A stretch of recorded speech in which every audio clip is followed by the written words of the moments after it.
Today on the Mr. Maple podcast, we put Matt and Tim on the hot seat for an exclusive Mr. Maple interview.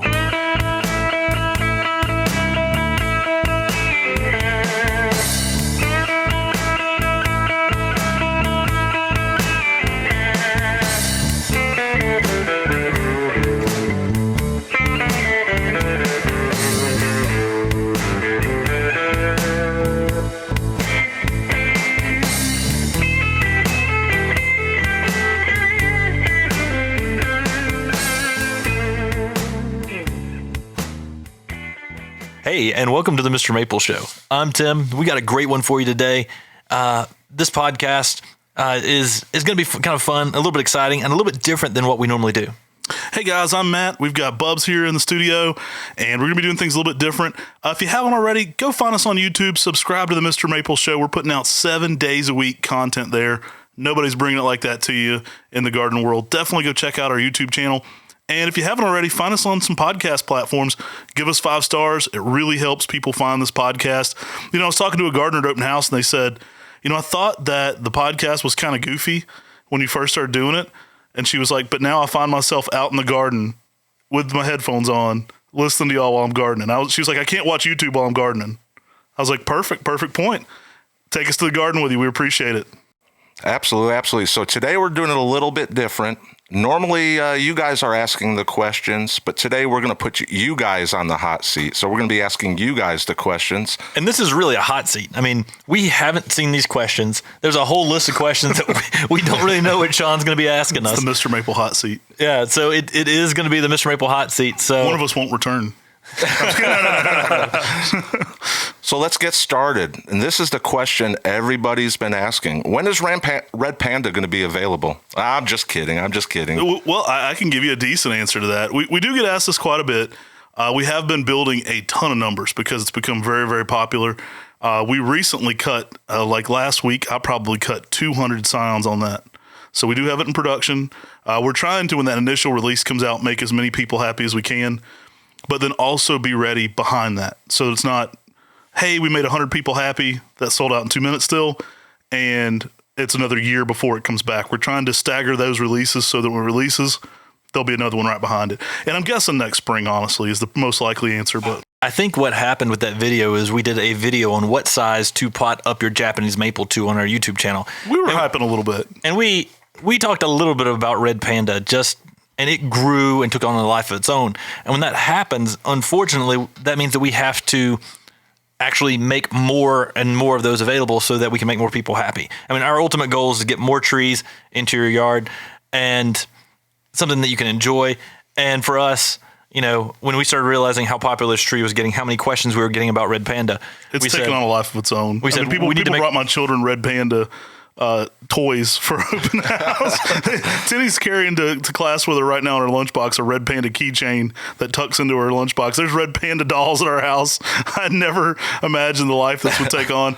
We did get set back because the original one did unfortunately succumb to some weed eaters. I had somebody weeding my yard and they did irreparable damage to the tree. It was a new guy. The guy that normally did it does a great job and dodge the trees. Let his guy come one time that he hadn't taught to stay off my trees. So the original one, which was getting quite nice, it was about 2.5 feet wide, 2.5 feet tall. That one we did lose that one. So it did set us back from our initial release date a little bit when that happened as well last summer. And that does happen with the weed eaters. People don't think it happens, but It happens more often than not. So I know this is a real easy question. I'm sure you guys have been asked it. If you could only have one Japanese maple, you were stranded on that island, you can have one Japanese maple, what are you guys going to choose? I'll let you go first, Tim. That's a tricky one. If I'm stranded on an island, I would go with Acer Oliveranum Hot Blonde because it's super heat tolerant. See, I was going to pick that one because I named it after my wife, so I'd at least have some companionship there on the island. So I can think of my wife as I'm lonely on this island talking to a volleyball. But I would probably pick Hot Blonde, honestly. That would probably be actually my real pick. One of my favorite trees. It'll be hard pressed for us to ever name a tree that I like more than that one, to be honest with you. We're always looking to up the game. So one of the reasons I like that one so much is like we joke about certain trees having superpowers, and that one has that additional heat tolerance being an Acer livianum. I don't know that we'll beat that because it not only has those ornamental traits that I love with the yellow, the pink new growth, the great fall color, it also has that added benefit of being Acer livianum hybrid, but also leafing out late. We do think it has some Shirosawinum influence to it. So it misses our frost here in western North Carolina, but it also can take extreme heats. And I just don't know that we'll beat that, to be honest. I mean, it's easy to pick your own stuff. I figured Tim was going to pick Makawa, but that definitely would be my pick. If I wasn't going to an island, I would think that, I don't know, look at have one. Makawa Yatsubusa is a pretty darn good one. I mean, the green. There's some cold islands. You can go to his own six. That's right. the green, just the texture, the layering habit, the small stature. I mean, it's pretty awesome. I'm really excited about Makawa Yatsubusa and how just tightly dense it is. It's one of my favorite Japanese maples. I mean, if it did a top 5, and I guess you'd include his progeny in there if I could cheat, would be. You can't take all those to the island. That's not fair. You can't take them. But that's a good one. That's a real good one. Makawa, it's always, that's a classic. I'm changing my answer. I'm taking Hot Blonde because it's the fastest grower, and so then I can cut it down to create wood to build a raft to get off the island. So I'm switching it up. I'm taking a bald cypress, actually, if I really get it. But if you got a big Hot Blonde, would you actually cut it down? See, there's the crux of it. Do you live on the island with a beautiful Hot Blonde the rest of your life, or do you cut it down to sail back to? Well, you're getting home to the original Hot Blonde. Right.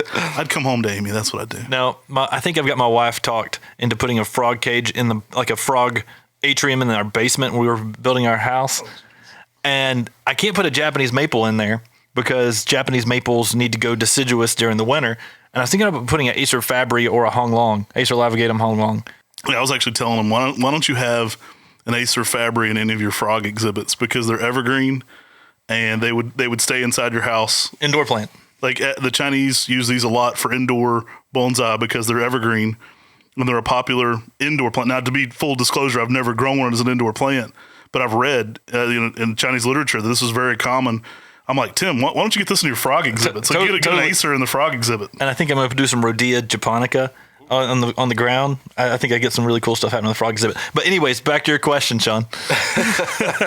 Well, we're going to go out. So Mr. Maple has quite a history. So including your dad's nursery, Nichols Nursery, and Mr. Maple, how long has your family been at this, selling Japanese maples? That's a tricky question that continues to, I continue to learn more about myself. So as our current iteration of Mr. Maple is named for my father. Like, Mr. Maple was the nickname people called my dad. My dad started growing Japanese maples around 74, 72-ish. He got back from Vietnam and he was like, hey, I think I want to grow these interesting plants. He was drafted, so he was come back and he was digging these up with spoons, and he was like, these really get me intrigued. And he was doing it just as a hobby. I mean, he worked at a local factory, retired there after 39 years, I believe. We kind of stole his hobby, his retirement plan, and turned it into a business.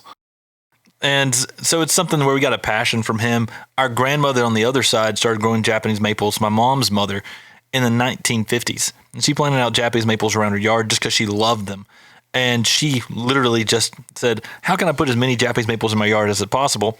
And so she started lining them out, not even trying to sell them. She was just simply trying to enjoy the beauty of Japanese maples. And eventually people came up to her and said, hey, how much do you want for this? And she said, no, I'm not selling it. And then that space between those Japanese maples started getting tighter. And she said, well, let me tag every other one. And if you dig them up and you fill the hole back up with soil, I'll sell you that tree. She was good friends locally here with a lady named Mrs. Potts, and she had family in Charleston that were around the Battery. And the story went that Grandma went down to Charleston one time to visit, and this predates plastic, so there was no plastic pots to dig a tree up and put it in. And she just fell in love with a red Japanese maple they had, and they gave her a seedling of it. She brought it back in a metal can and planted that in her front yard, and that's what became Dolly Hill.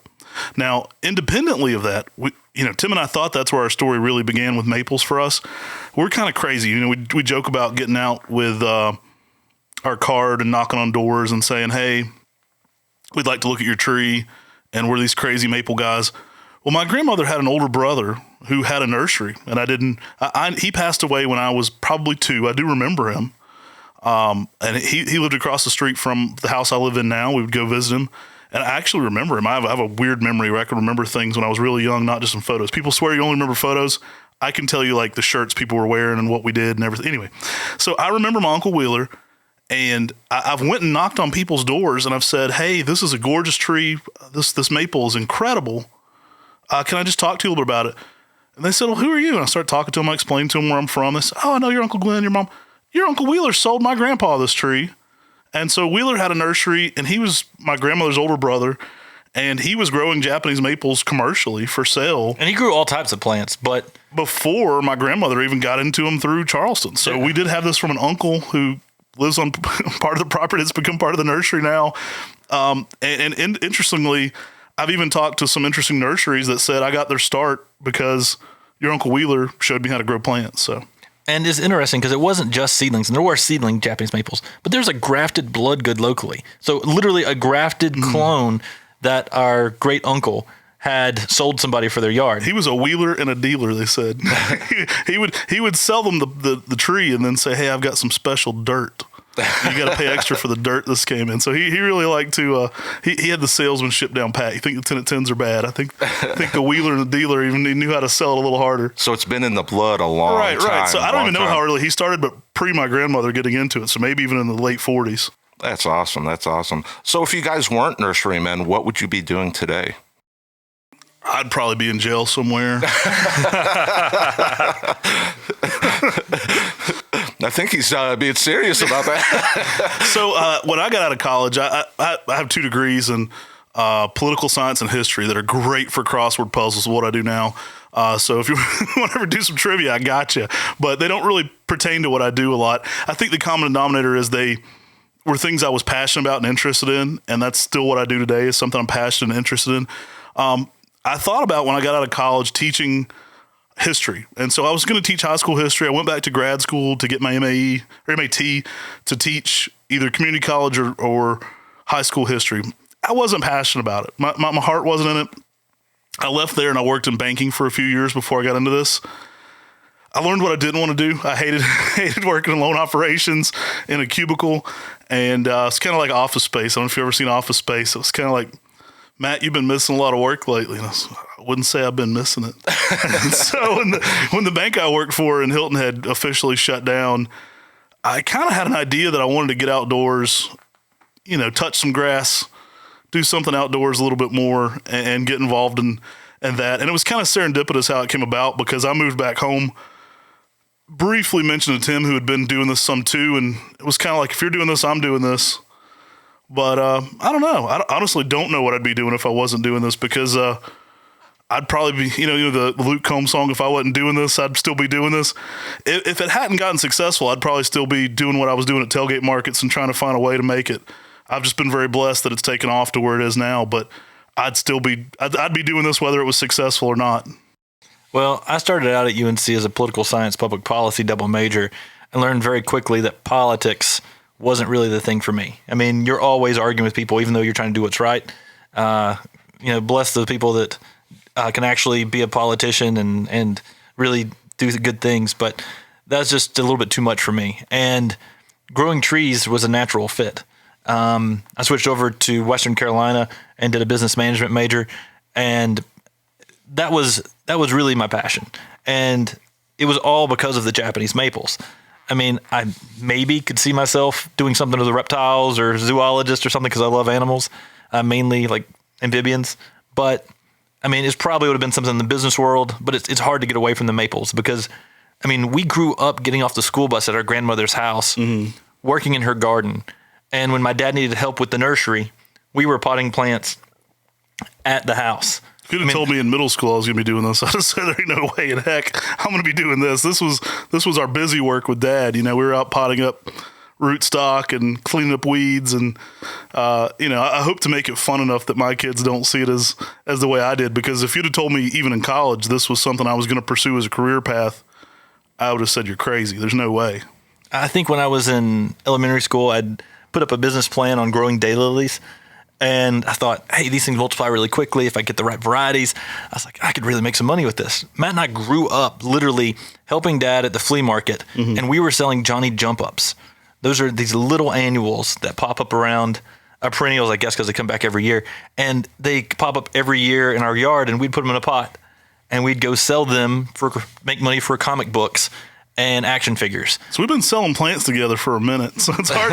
It is hard to imagine doing something else. I mean, I don't know how we didn't figure this out sooner is the honest answer. Why did I waste all that time on different degrees in college? How was this not a duh moment for me when I was 17 that we would be doing this? But I think the honest answer is if I was 100% doing something else, it would probably be also with my brother co-owning a business, trying to figure out a different thing we were passionate about. I think the real reason why we didn't think about it before was because when we took over the business from Dad, it was a $4,000 a year business. That was the biggest year we'd ever had. You inherited a business from your dad that was ready-made. And all credit to Dad. Dad is the biggest supporter of what we do, and he is the biggest helper. And we did benefit from having a 48-foot greenhouse and land and somebody to teach us how to graft. That was infinite. But it wasn't like this ready-made. I mean, $4,000 a year gross, not net. That's rough because you've got a lot of stuff and expenses that you have to do. I mean, we've got to live. And so we lived in the basement at my parents' home until the business grew big enough that we could actually, expand it. And we just kept reinvesting in the business as best that we could. So this is going to be episode 51 on the podcast. So we're coming up on almost a full year of podcasts. So is there a particular podcast that you can think back on that really stands out to you? Yeah, there's a lot. I would say the most special moment for us was interviewing Talon Buckholtz at the Maple Society. That was probably, it was early on when we were doing the podcast. We didn't know if it was going to happen.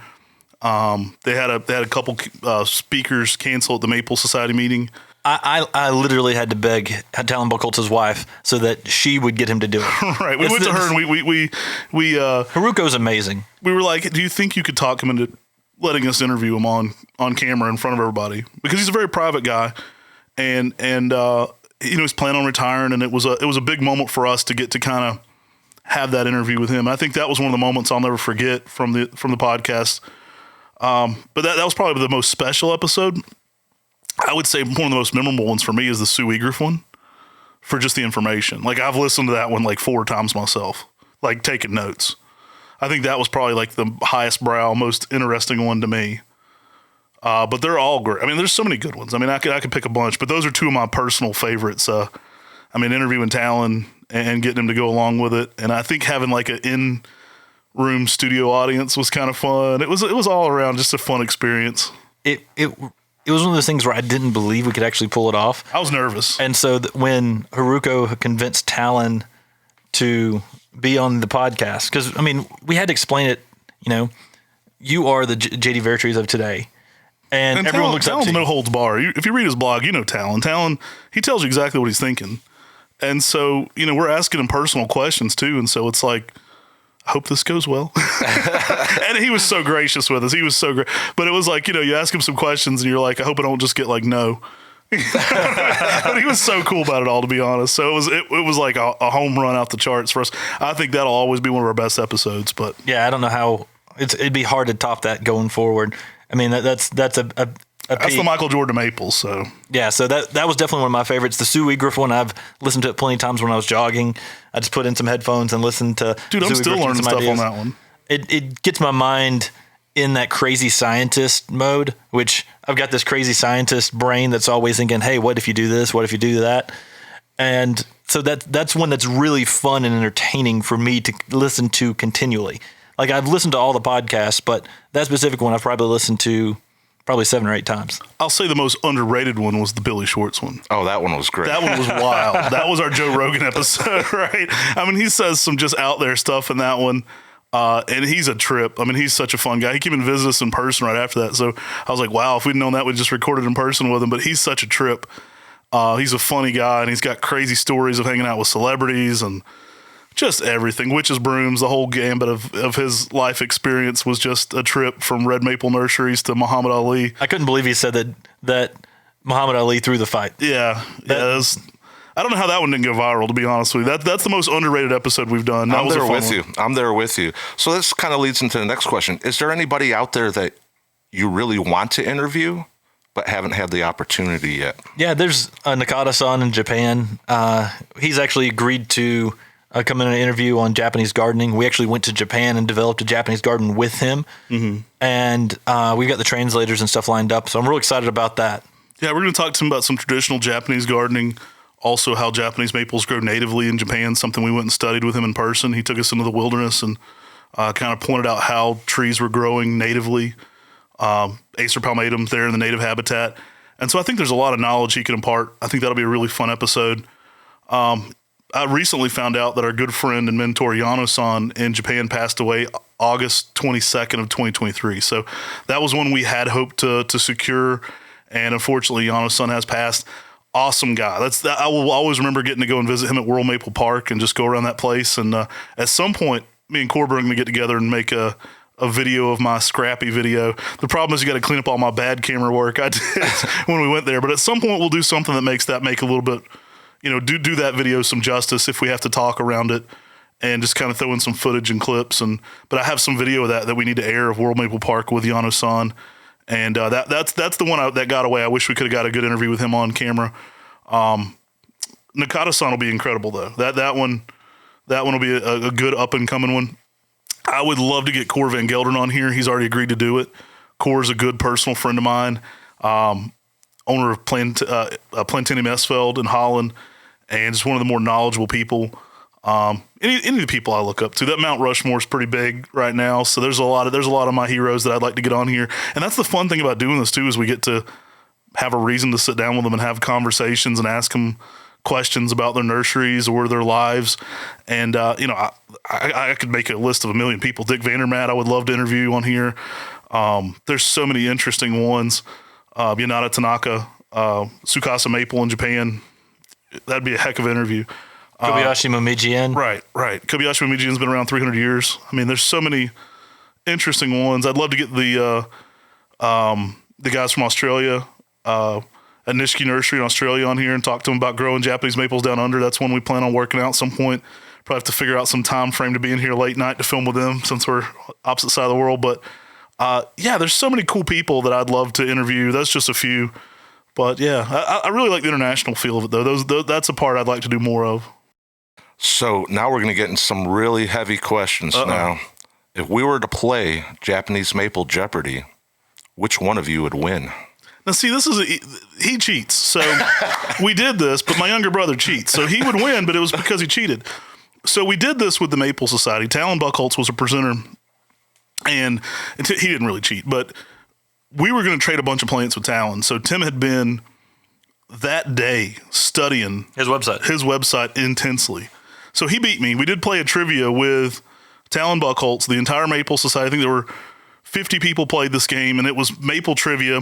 He had lined up species and cultivars.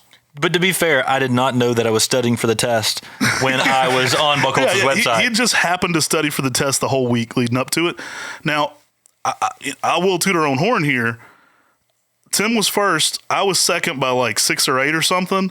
And then we doubled the next person up. So like we doubled the next person in line in score.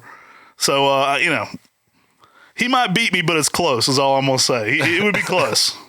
Tim does have the photographic memory. Oh, but then I have a good memory of anything I've experienced. So we both have really crazy memories, to be honest with you. Tim can tell you a tree that's in, you know this. Tim will tell you like there is one more of that purple curl and it's in greenhouse number 12, midway down the left. And he just remembers things that way. I can remember experiences that way. Like I was telling you about with my family member, even when I was 2 years old. So I can like remember the exact moment. So if I've been around that tree and I have a reason, like I was in Belgium and it was, so I can do it that way. So it depends on how we're quizzed. I think I could play a pretty good game with them, but I thought it was interesting how we were at the Maple Society meeting and walking around Therapeutic Gardens, and Matt was like, this Campbelli would match the one that's at this arboretum in Belgium. And he was talking to Douglas Justice, and I was like, that's pretty cool, bro. So it depends on how it's presented, but Tim would beat me in a academics contest. I ain't gonna front. Tim normally tested better. I ain't gonna front. He's the younger brother, but he normally did better in school, so I'll give him the edge there on the straight test knowledge if it's ABCD. But So I know you guys are real big collectors, and you've collected all these Japanese maples, but what else do you guys collect? Or what would you collect if you weren't collecting Japanese maples? Man, we're huge nerds, so this is an embarrassing question. You're gonna put us on shout here because we're huge nerds of all things. I mean, I think y'all know what Tim collects. He's Yeah, I mean, first off, we collect Japanese maples. We collect azaleas. We collect all plants that we get into because we get crazy. We are horticulturalists. We are horticulturalists is what we are. We have to find a plant we like, and then we have to have every version of that species ever.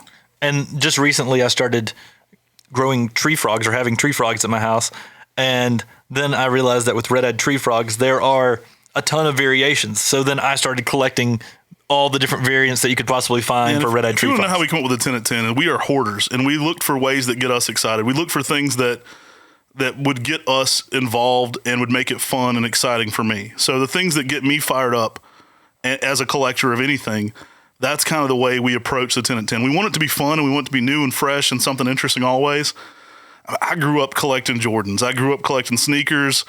I had a huge sneaker collection. I sold it all off during COVID and bought my wife a bigger ring. I started feeling a little convicted that I had this thing. I had 2 kids at the time and 3 now. And I started feeling a little convicted that I was using all the space just for me. So I had this massive shoe collection. I'm talking like I've been collecting shoes since I was 16, and I'm still the same shoe size. So, all those Jordans from when I was 16 that still fit. So I had this massive shoe collection that ranged, for a while. It probably got up to close to 160 pairs of shoes. And I said, why am I doing this? I've got kids and I got like a shed to keep all the stuff in. I mean, there's still some around some of these rooms in the offices, but I got kind of convicted about that. And I was like, this is wasted space and time. And I sold most of my shoe collection off. I started checking prices. And one of the shoes that I'd not had that long was a Travis Scott Jordan. It was selling for like $1,200. Well, I'd paid $200 for the shoe. I was like, our 5-year anniversary is coming up at the time. I'm going to dump all these and just give her a bigger wedding ring. She had a really nice engagement ring. So I bought her 2 bands that go around her engagement ring, sold off over 100 pairs of shoes to do so, but it paid off and it was something worthwhile. We collect all kinds of things though. Like we grew up collecting basketball cards, baseball cards, football cards, comic books, huge comic book collectors, Marvel and DC. Huge collection when I was a kid that I still have of DC superpowers, like the old school action figures from the 80s. Like I had those when I was a kid, the whole like original forms of what you saw in the 80s, like the classic look blue Batman and all those. But that's what we originally started collecting was action figures, some of those, basketball cards. Dude, the Cyborg from that thing's worth $4,000 now. Yeah. And the basketball cards, the action figures, and the comic books. I mean, we would always go to the flea market, sell plants, and then use that to further our collection. And that's sort of what we're doing now. We're just doing it as a business. We found a way to turn our hoarding of plants into a business. But back then I was the cute little 4 or 5-year-old, and Matt would push me forward and say, get me to say, how much is this? And half the time they'd be like, oh, it's a quarter. It's a nickel. And he's lying. He doesn't remember. He was ugly as sin. These people felt bad for him, and they just gave him some money. They were like, "This little redheaded boy here's $1. Just that's enough." Older brother for you. But we've always been collecting as brothers for years, and it's just natural that we've turned it into a business. I mean, that's it. Everything about this business is something that was divine appointment, and wasn't something that we really planned. So is there a cultivar that you guys had that you lost that you wish you could bring back? I mean, the tree we lost like 50 billion times is Isaiah Nishiki Kawasu. When it kept dying. I think I'd let that one go, though. I mean, Hubble Super Cork is... Yeah, it's better. There's better versions now. There's evaluations of things. There's ones that got away. There's things he had in the Area 51 collection that either didn't come to fruition or... you just lost them. There was a variegated Trompenberg we were calling Foxy Lady. That was really cool. We were listening to some Hendrix one day, and Tim found this bright pink sport on Trompenberg, and it was going to be another tree in that Fujinami Nishiki range where you have to prune it for shape or for color, not shape. And so we didn't prune it for either 1 year, and it was all red again. So it went back to just being Trompenberg. So we did lose that cultivar. The variegated Acer Scucci, that really got me. I was really excited about Acer Scoocha after going and visiting and spending time with SFA Gardens, and we had the seedling that came up that was all white, and then it ended up just disappearing. Yeah, I would say Pinky, because Pinky's one we accidentally had the rootstock removed off of here, and so it didn't make it. The scion actually got removed instead of the rootstock. People were cleaning it. What's the rare variegated one I cut the rootstock on? Izo no Ojerico. Yeah, I had this beast, and being myself, I was down there cleaning rootstocks out, and it was a rare one that's not correct in the U.S. So if you see it in the U.S., it's generally the wrong plant. We had the right form of it. It is a tree that requires a symbiotic relationship with the rootstock. So you have to grow that rootstock out like Pinky to feed it. It doesn't create enough chlorophyll and it's plant on its own. So right away, I probably saved ourselves some time. It's not going to be a commercial hit. They're grafting something that requires you to grow another tree to keep it alive. I mean, yeah, that's how you make money, right? So right away, it probably wasn't the best plant to be growing for us. But I went in there, I was cleaning up all the grafts, and I cut the rootstock off of it. And the second I cut the rootstock off of it, I knew what I'd done. Like I was just chopping away, and then I stopped, and I was like, oh, that doesn't live without the rootstock. And so it leafed out, and then it shriveled up, and it disappeared. And so that would be one I'd definitely try to get back correct. The other one was a variegated Acer coriaceifolium. That's an evergreen maple. It looks a little bit like an Acer oblongum, a little shinier foliage. And Matt and I found a number of seedlings that were variegated, and the one that was almost all white that we were so excited about, we were walking out towards the greenhouse, and a rabbit goes running out in front of the greenhouse. And he came out of the greenhouse as we were going in. And we walk in, and he had just bit that variegated Acer coriaceifolium in the spring, nonetheless, right off at the ground. And it was just laying there. And so we lost that. Unfortunately, nothing came up from the roots, and the top was too soft to graft. We tried, but it didn't have any rigidity to it yet, so it wasn't the time to graft that one. The other ones weren't as variegated, and the other ones proved to not be that stable of a variegation and not show a lot of variegation. So we lost a lot of stuff that probably saved us time, but they were cool, and I would get them back if I could. So what excites you about the future of Japanese maples? I like, I'm a sucker. People, there's a certain stage where people go, there doesn't need to be any more Japanese maples. It occurs in everyone's garden. Not to stereotype, but there's a certain age where some people get and they say, no more Japanese maples need to be named ever. And so I get accused of naming too many different things. We've only named like maybe 15 trees ever. So it hasn't been that big of a list for us for as long as we've been doing it, to be honest with you. But I'm always excited when you can add superpowers to a plant. So Acer olivierum is something I'm still breeding in. I'm still trying to find new seedlings of that. There's always something new and exciting. I mean, whether it's Makawa types, whether it's superpowers you're adding into one. Me and Tim have a program we're working on of pseudosubuldianum that are going to be really interesting that we've been working on with Talon Buckholz that are colorful. They're different colors than have ever been in the trade. And that kind of gives you that cold tolerance trait too. So, going in the other direction from the Heat Seeker series, we'll have a cold tolerance series. And that's still in the works right now. We're grafting several of the best selections that one Talon was working on, and then we started working on with him. So that's something I'm really excited about. That'll be kind of cutting edge when that comes out. There's always cool and interesting things, though. I might find a seedling tomorrow that just gets me fired up. There's always something new in the Area 51 collection. For every plant we name, we throw out 500. I mean, one year we grew 250 pounds of seeds. And so we're always looking for that next level trait. Not all of them become Dragon Masters. Some of them just don't pan out and aren't worth the time. But I love that part of it. I want to get larger into our valuations again. I want to get that Area 51 kicking. I've got plans for putting up some more greenhouses near here so that we can actually get into larger level valuations for longer time. So, yeah. For me, it's all about what's new and what's different. I mean, there's a lot of cultivars out there. And sometimes some of these people are right. We don't need another blood good out there in the nursery trade. And I agree 1,000% with them. But if it's new and it's different, that excites me. And I think you got to be open to that either way. I wasn't throwing anybody on the bus with that comment earlier, but there is a point where people say there can't be any more. I've learned the 250 I have, and no one can ever introduce a new one. And some of the new ones are groundbreaking. I mean, there's stuff coming out right now I think is some of the best maples that have ever been named all around in the trade. I can't believe there's things like Allen's Gold that gives you a spring interest and a pine bark. Right. I can't believe that there's Hot Blonde that can handle full sun as a yellow that can grow so fast on the coast of South Carolina. To me, that's like saying you heard all the songs you ever want to hear. Right. No, I want to hear some more songs. The truth is that there are over 1,000 cultivars of Japanese maples. We've got about 1,400 different varieties here at Mr. Maple, and constantly they're throwing variations that are very unique and very different. Now, are they good enough to be introduced? You got to compare them with what's out there and make sure that they're unique and different or more exceptional. And I think some people don't have enough trees to be able to evaluate them.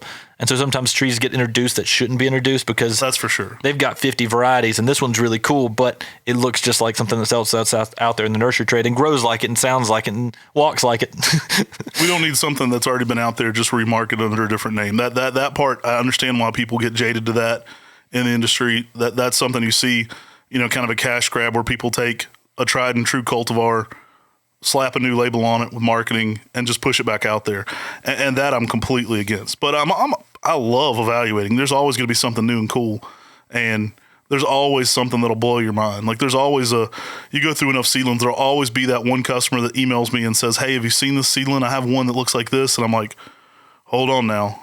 Like you got start getting those chills. You're like, now send me a picture of that. And you're like, oh, hold on now. That's actually special. Like let's stop. That's not, for every 20 of those you tell, no, that's a blood good seedling. That's nothing special. There's those ones every now and then you get excited about. You're like, hey, that's truly special. We need to get this grafted first off so we replicate those traits and then evaluate it from there. I think there's been so many selections made in Acer Palmatum that sometimes people get a little jaded by how many varieties there are. And a lot of them, once you grow them out, you can actually start to distinguish how this is different from that. And we've seen them in so many different spots from Japan, Europe, United States, on the East Coast, on the West Coast, that we often know, what makes a tree special, what makes a tree unique. And for me, it's easier and it's easier and more exciting to start looking through some of the species that are hybridizing with Japanese maples. Or they're just natural variations like the Acer Lavigatum Hong Long, a purple selection that was collected in the wild by Mark Wethington. And everybody has different tastes too. I mean, I know breeders that are sophisticated breeders that throw stuff out that I would think is very cool, and vice versa. I mean, so it just depends on your personal taste. Everybody likes their own art. Everybody likes their own music. I think everybody's entitled to like their own types of maples. So I'm always looking for things that just get me fired up about it. And I think that newness of what's interesting is always going to be fun. So this next one's kind of two-part. What's the furthest and most exciting place that you've gone to visit to see Japanese maples, and where would you like to go that you haven't been yet? Okay, you go first, Tim. Okay, so the furthest I've been to see Japanese maples is Japan. I mean, Matt and I drove over 3,000 miles, with an international driver's license all around Japan. I got pulled over by one cop in town that was like I told Tim to take a left. 6'7", tallest guy I ever saw in Japan. I told Tim to take a left because we thought we could go left on red. And there was a sign in Japanese that said no left on red. I'm like, no, you can do it, Tim. We got I don't know. No one else is doing it. No one else is doing it. We're sitting there with Google Translate trying to talk our way out of a ticket. And finally he's like, just go. But Japan, that was one of the more exciting times. We went one time on our own. And then the next time we went back, we went with the Japanese TV show Nippon ni Ikitai. And so Japan is that's on the opposite side of the country. So it's going to be our furthest that we ever could have been. I actually think it's on the opposite side of the world. Yeah, opposite side of the world. But one thing that I would love to do is, one of the places I really want to go is to Europe and Holland. I was in college when Matt got to go with the Maple Society, and you got to go spend a lot of time with Peter Gregory and Hugh Angus that I wish, I would have just skipped school and quit to be able to go at this point because, now Peter's passed away. But to be able to go and see Westenberg Arboretum in England, to be able to go and see, Esveld Nursery and to go visit Dick Vandermeer. I mean, those are things that I have on my bucket list that I really want to do.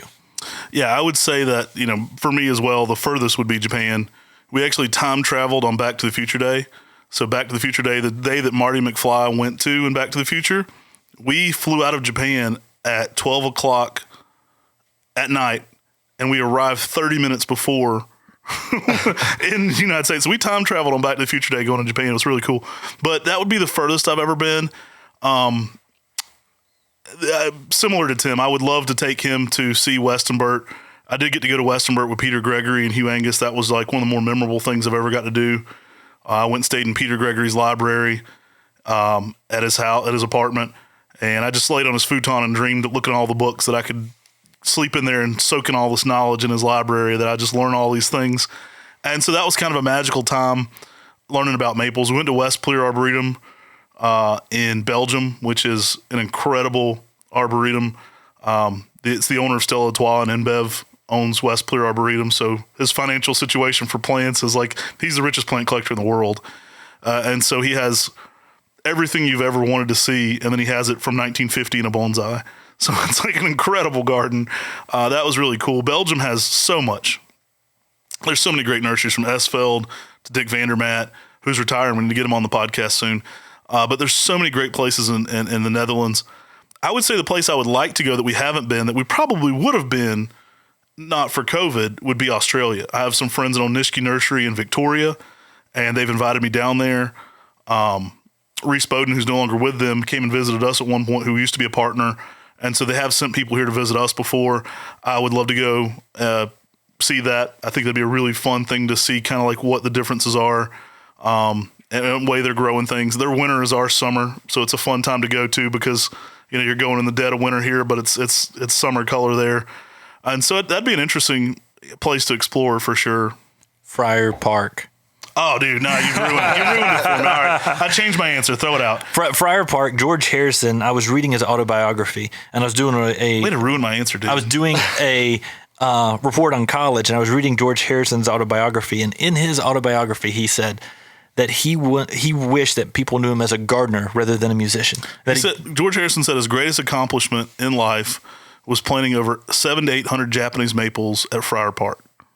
That was pretty cool. I mean, he has a beetle, and he's like, my greatest accomplishment is planting 700 to 800 Japanese maples. So when I was in England, I didn't know anybody. I was young. It was probably like, 2011 or 2012. I've been doing this 5 or 6 years.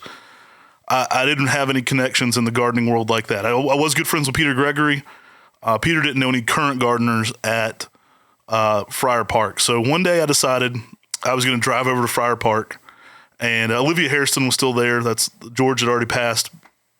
So I went up to the gates and just looked in, and there were incredible Acer japonicums, incredible Acer griseums, trees that George Harrison was collecting, probably very unrestricted with his connections. I mean, he probably had, pretty easy to import things if you're George Harrison. I mean, he didn't want to have weed in the airport in Japan, but he probably could bring some maples. Right? So they didn't get busted in Japan. But he was bringing cool plants back to Friar Park pretty early on.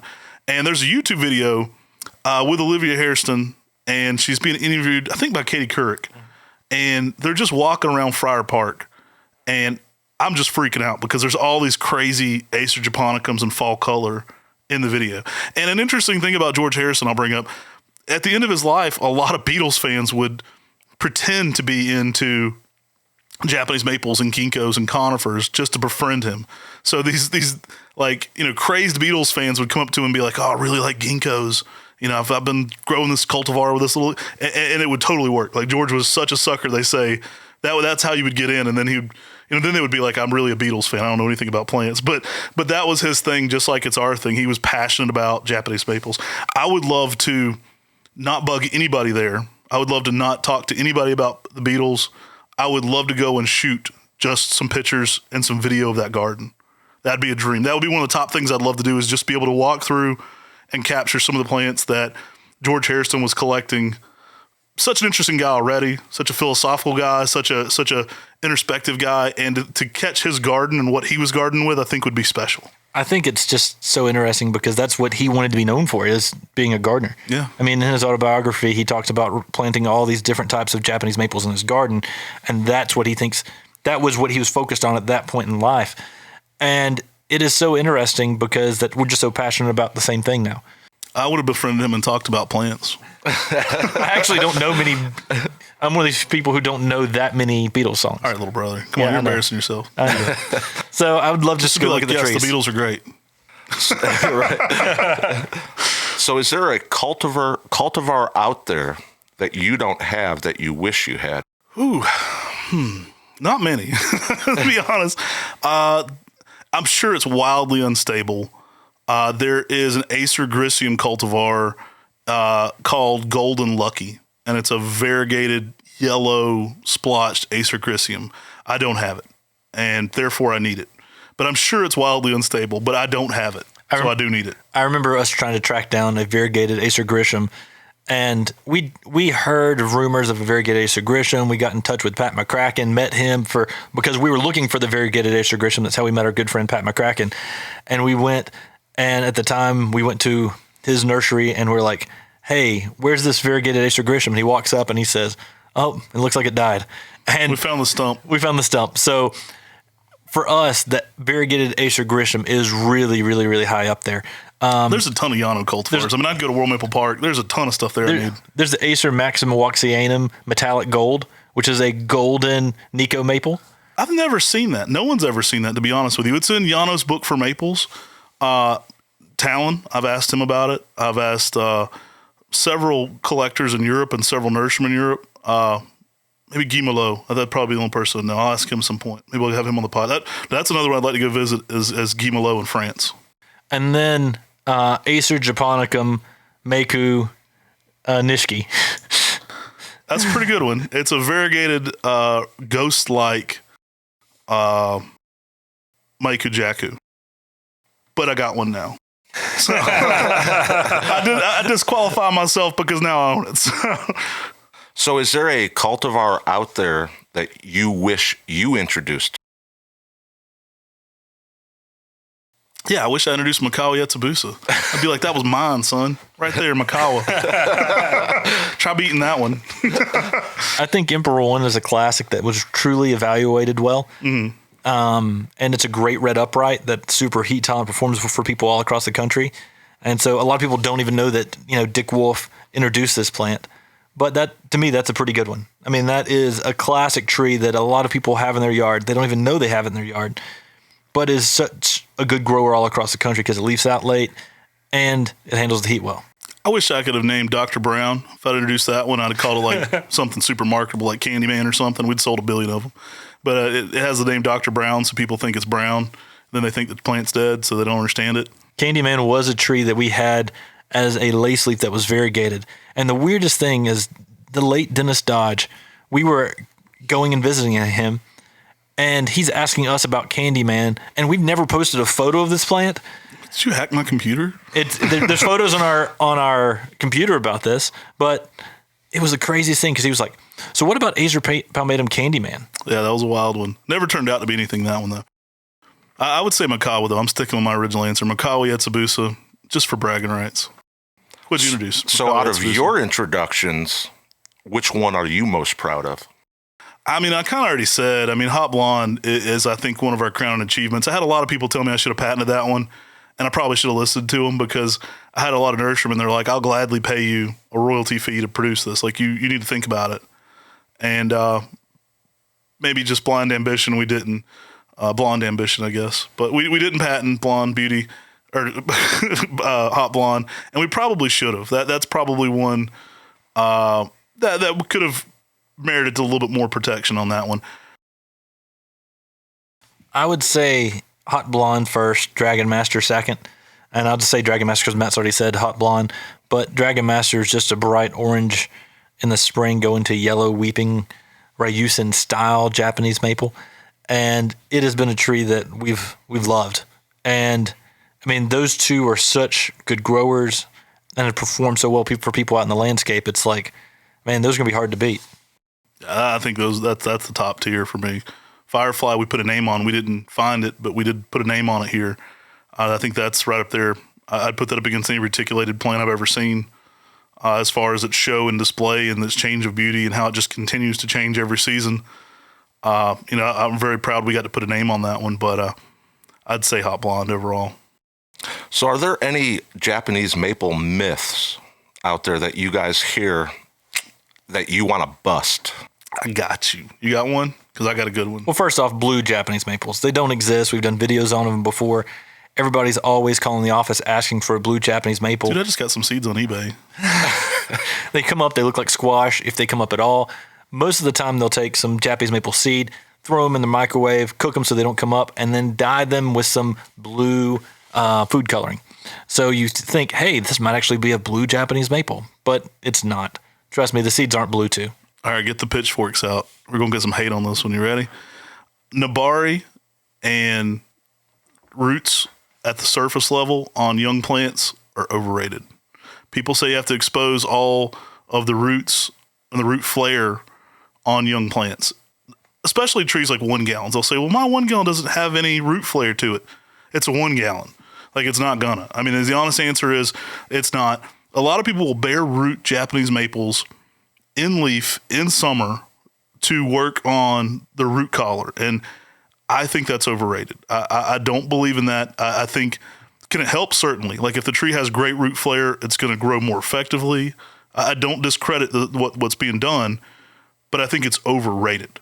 And I think way too much is made of it. So I'll get a ton of hate for this one, but I'll tell you this. When I went out into the forest in Japan, the Japanese didn't have millions of people out there digging up every tree in the forest and correcting the nabari and doing root flare. Those trees were growing natively in their habitat, japonicums, shirosawinums, palmatums, and they were gorgeous. They were 100-year-old trees growing there in their habitat without root flare. So it doesn't have to have that. I think too much is made of it. I do think a good root flare benefits a tree. So let me go ahead and say that up front. But I think that too much is made of it. And root flare typically happens over time naturally from erosion that's happening. You're planting a Japanese maple where it has good drainage. Rain, water, weather is washing the top layer of soil away. You shouldn't see a lot of root flare in a 1 gallon. Unless somebody's been over watering it with a hose. The problem is they're washing all the surface root dirt away from the roots. You really shouldn't see that in a 1 gallon tree. It hasn't had time to develop that. The problem is when you create that nabari and then you have erosion and stuff happening further, then you've got this really weird root thing happening at your base of your tree, and you're going to need to add soil back and stress the tree out a little bit because it may have to like re-root in those areas. Japanese maples have very non-invasive roots. Now, it certainly could be true with a truncatum. It certainly could be true with a snake bark maple. Japanese maples don't typically choke themselves out. People will say, this one root's suckering back around. It's going. Maples put on microfibrous roots from all points. Like, I don't think you need to open the root ball up. I don't think you have to do that. I do think there's a benefit to it. I do think you can grow a tree quicker with great root flare. So I'll never argue that there's not a benefit to it. But I've seen gorgeous trees that are hundreds of years old that have, these knuckles right at the base of them where the tree's grown back around, and it's not killing the tree. It's not choking it out. Yeah, and I think that's something that it's too much of a myth out there is J-hooking roots or the root flare or the blue Japanese maples. Those are some of the biggest myths we see out there in the nursery trade. The other thing is the spots on the foliage during the summer, not caused by watering when it's too hot typically. What it typically is that those plants have had leafhoppers that laid eggs with a fungus on the foliage, and that's created those holes in those leaves. When those leafhoppers leafed out, they ate the fungus, eating the leaf, and that often creates the holes in the Japanese maples. That's a nationwide phenomenon. You see that one all the time. People are like, you must have watered when it was hot. I water a lot here when it's hot, and I've never caused that. And I mean, we have greenhouses that get really warm. We have trees outside in the sun. I don't think you can. Now, if you stood water on a plant and it was really hot, maybe. But typically the leaves, they were designed pretty interestingly that the water doesn't sit on a leaf. It actually dries up or comes off of it. You don't just burn a water droplet into a leaf typically. Another one, and this one's my biggest pet peeve in the whole industry, and it's not really a myth that people don't know, but every single time somebody posts a red seedling on Facebook, there are 200 replies underneath it that say, that's a bloodgood. And so people ask, hey, what's this tree? Can you tell me what my tree is? The most common answer is that is a seedling and it doesn't have a name. And nobody likes that answer. That's the worst answer to give somebody. That's a seedling and a seedling is unnamed. But most people jump to call everything bloodgood that's red. We got to quit doing that. We got to do better as maple collectors and say, there's a possibility this could be a seedling from a bloodgood. There's a possibility it could be a grafted type. A lot of your larger trees, especially here in the United States, once you start seeing some of those older ones, they're not grafted. So I'm going to ask you guys to rate 1, 2, and 3, or not in that order, but what is your favorite fall tree? Ooh. Favorite springtime tree and favorite summertime tree? Ooh. So we have to give 3 of each or just 1 of each? Or just 1 of each, but like which one is what would you say is my favorite tree during the spring? This is my favorite tree during the summer. This is my favorite tree during the fall. So my favorite fall color tree is probably hot blonde still. I mean, the fall color competes up there with Osakazuki, and for me, it lasts a little longer in our cold frames. Mm-hmm. I was real impressed with it, and I've continually been impressed with it. It's one of the things I talk about constantly about that tree is the fall color on it lasts longer than almost any other tree that we have, which has been really impressive, especially going from a yellow, dynamically different to that bright orange red. I'll say for fall, I'll jump in here for fall too. I would say he's already used hot blonde, so I won't go back there. We'll say Acer pseudosubuldianum subspecies Takasumense. Mouthful of a tree. You know, we even had a video where we're joking. We have everybody, I think you might have been in that one, going around trying to say it. And we're just, joking around about it being such a mouthful. Some people just call it the Oolong Island maple. That thing is one of my favorite fall colors. I think it rivals or beats most japonicums. It is crazy. It has oranges, reds, yellows. I mean, normally it's bold orange and red at the same time. I talk about the first time I saw a tree. I actually had a smaller one at this point, but seeing it at Westonbird Arboretum with Peter Gregory, I was walking through, and they were having a photo contest there at Westonbird, and the tree was just metallic red. I mean, it was like, stop you in your tracks. You won't forget what this looked like when you saw it. Amazing tree. And I have a really nice size when we bought out Highland Creek Nursery in 2013. We brought over one of his stock plants, it goes back originally to the Arnold Arboretum concessions there. So it has that lineage to it. Very narrow, tall tree. And I would say consistently every year, one of my all-time favorite things to look at in the fall. I just go out there and just stand and look at the tree in my yard like a goober. I'm just out there in the garden with a cup of coffee, it doesn't beat that. I'm just standing there in awe. It's like, how do you beat this? I mean, that's one of the best fall color trees that's out there. It really is. Summer, I'm going to go with, right now, I'd probably say either Ramona or Mila. And so I'll give the edge to Mila. I mean, Mila is one of those plants that just gives new growth there in the summer that's just like an orange red with bronze maroon in there, and it gets a lime green eye to the leaf. The new growth flushes in the summer are amazing. To me, my summer color is Acer palmatum Mila. I mean, he's getting to go first, so he's put in some work here. This is hard. For summer color, give me a second. I was going to say Mila. All right, so for summer color, I'm going to go Makawi Etsubusa. Now, Makawa's green, and summer's green, and so a lot of things green up in the summer, but I love Makawa. It's durable. It doesn't burn during the summer. You can put it in a lot of sun. It's looking like it's supposed to. It looks great. A lot of people say Japanese maples, you enjoy them, up close in the spring, up close in the fall, and then afar during the summer. Well, you can look at Makawa any season. It just looks awesome. So I would put that as one of my pinnacle summer plants. It's durable. It's got that bonsai aesthetic to it. And it just looks crisp and clean still during the summer months. I think there's something to be said for that. I do like that summer vibes you get with the greens. I know in Japan, a lot of the greens are used to kind of bring about a summery feel. And I think Makawa has that freshness to it. And spring, do you guys have a favorite spring? I'm going with the red panda. Red panda. I would actually say that my favorite spring interest, one of my favorite spring interest Japanese maples is Acer palmatum Kristen Star. It's one that we got to introduce here at MrMaple, was named by Kristen and Bill Taylor. For me, Akane was a tree that was one of those trees that was just heavily sought after. Mm-hmm. And someone gave $1 million for this tree at a plant show because of the spring color was just so amazing. It's just yellows infused with oranges. You could have got a Kristen Star on MrMaple for like $40. But Akane has a lot of issues. I mean, it gets a fungus during the summer if you have it in the sun or the shade. It looks like it's burning the foliage, but it's more of a fungal issue that Akane has. And Kristen Star gives you everything you love about Akane with those amazing colors of lime green, that low stature, and it gives you everything that people loved about Akane, but it doesn't have the fungal issue. And so I would say Kristen Star, my peak #1 spring interest. I'll throw one more out there, and I know I'm cheating, but I'll throw one more out there on summer. Firefly. Firefly just looks crazy in the spring. It looks crazy in the summer, but it looks like nothing else in the summer. It's got like these new growths over top of it. It's so weird. I mean, that'd be a contender for me as well. So brothers get competitive. Uh-oh. Who's the better grafter?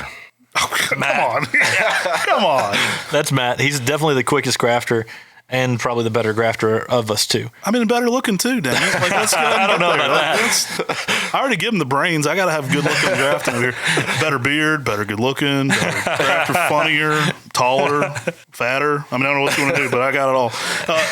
Grafting, normally when we would be grafting, like at our peak times, I would tend to knock out a few more than him.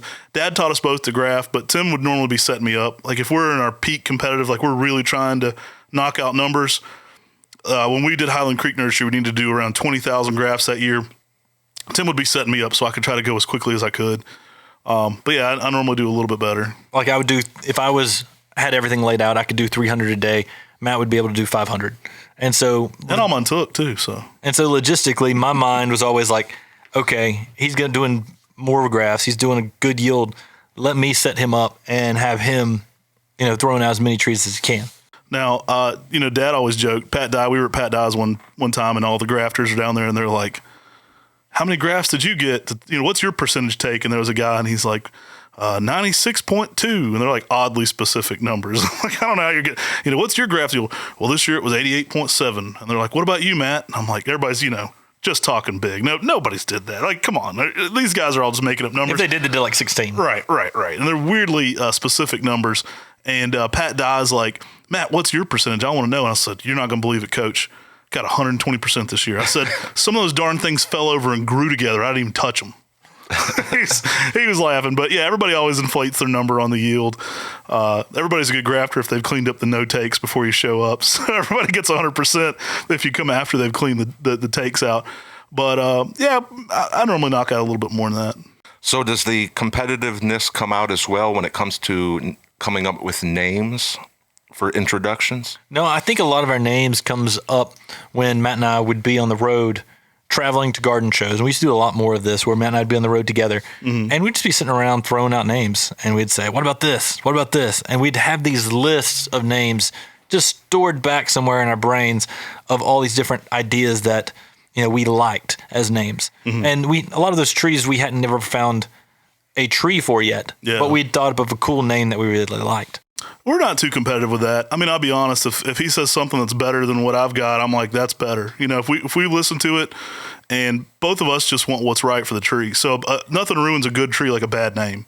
So if you've got a great tree, you need to get the best possible name with it. So, me and him are just spitballing ideas at each other. And when we hear the best name, we're like, I don't even remember who come up with it half the time. We're like, that's it. That's what that is. That fits that mentally to me to a T. Well, guys, I appreciate you guys allowing me to come up with some questions and ask you guys all these different stuff. And thank you all for watching the MrMaple Show and listening to the podcast. If you're on that on the podcast streaming network, or if you're on YouTube. But again, thank you guys for allowing me to ask you these questions. Hey, thank you for being the cool guy playing that guitar intro. Everybody asks about that. I get a lot of questions, on Facebook. Who's playing that guitar? When are we going to hear the whole song? We've had a request for the music video from Sean. Sean's super talented. He's the guy editing these podcasts and putting them together, playing the guitar, doing everything. We were joking the other day. I was like, I don't think there's a job at MrMaple you don't do, Sean. So he's been on the phones. He's been in every single aspect of this business. So it's good to have you on here. Well, thanks again. Y'all take care. God bless. Have a great day.